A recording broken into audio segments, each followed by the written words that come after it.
What's going on, podcast slackers? And welcome back to another podcast episode. Brought to you by the one and only Anna Miss Brighton and Autumn Miss Brighton. And today we are going to be talking about the effects of social media on little kids, on little children. That sounded really gross. Little children. So for our older podcast likers, you obviously grew up without, mostly without social media and, mostly without technology. I understand, the little VHS, tapes, but that's not really, technology, I feel like. But now, Gen X? Gen Alpha, they are born into a world where technology is already a thing, and it's, at its peak right now. Well, so far. That's true. That is true, thank you. But yeah, when a parent puts a phone or a tablet or something similar in front of their child's face, they're obviously going to be more dependent on it when they grow up, just because that's what they were raised on. Which is why I feel yes, a lot of these apps have, age limits and stuff like that, but it's so easy to lie about your age. I feel for, Instagram and, TikTok, if you should either upload, an ID or, a little, face thing. Yeah, literally when I was younger, I lied about my age, Mm-hmm. so it's... It's so easy. Yeah. And it's so easy to also be, cyberbullied and just to, experience harmful content and, develop more, behavioral problems. Our niece, for example, Amelia, we see the stuff she's on YouTube, and, she's supposed to be obviously watching kids stuff, but for some reason, sometimes these videos get recommended to her that are, crazy.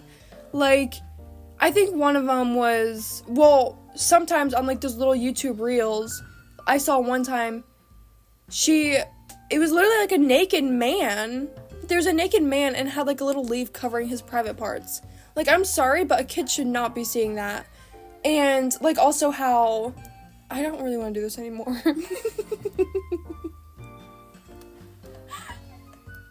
One time, I saw her, scrolling on those YouTube reels, and...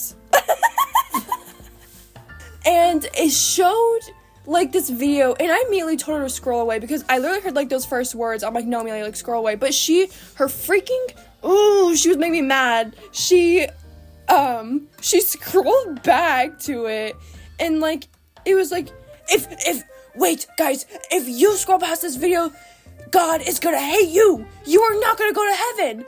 I'm just heck no, literally scroll away. Seriously, that is horrible to be saying that stuff, especially to people that are religious and rely on religion to keep functioning. And, another video is just, how, normal, like what we said, the racism, but, how normalized it is to just, be, I don't know how to say it other than, not being a good person and just being, gross. There was another example of when I saw, a TikTok video, and, the caption was, it was, a news article, and the caption was, 4-month-old baby dies after being raped by a 30-year-old cousin. And, all of the comments were, saying, game is game, and this is pretty silly, and who wouldn't? That is crazy to say, because I know you wouldn't be saying that in your life. Yes. If you think that's funny, that's crazy. It's not. But, yeah, is there anything that happened to you? There's just, this stuff, how... Autumn, I have a question for you. What is it? What is one thing that you would do to prevent people, children, from being on social media? What would you do to prevent that? Prevent them from being on social media? Yes. I would, from a very early age, I would not introduce them to it. I would make it seem like a foreign concept to them, basically. And I wouldn't introduce electronics to them until maybe, middle school, high school, honestly. Yeah, and if they're considered weird for that, man, if the weird is the new cool. What the heck? And if they're considered wicked. But But literally. that is a good point, like, seriously, because at least they're, like, matured enough to know, like, not to go on these, like, weird and gross websites and, like, absorb all this information. So yeah, that is just the end of our little series. I hope you enjoyed, and if you made it this far, well, you're one of the good ones. So, Thanks for watching. yep, bye. Bye.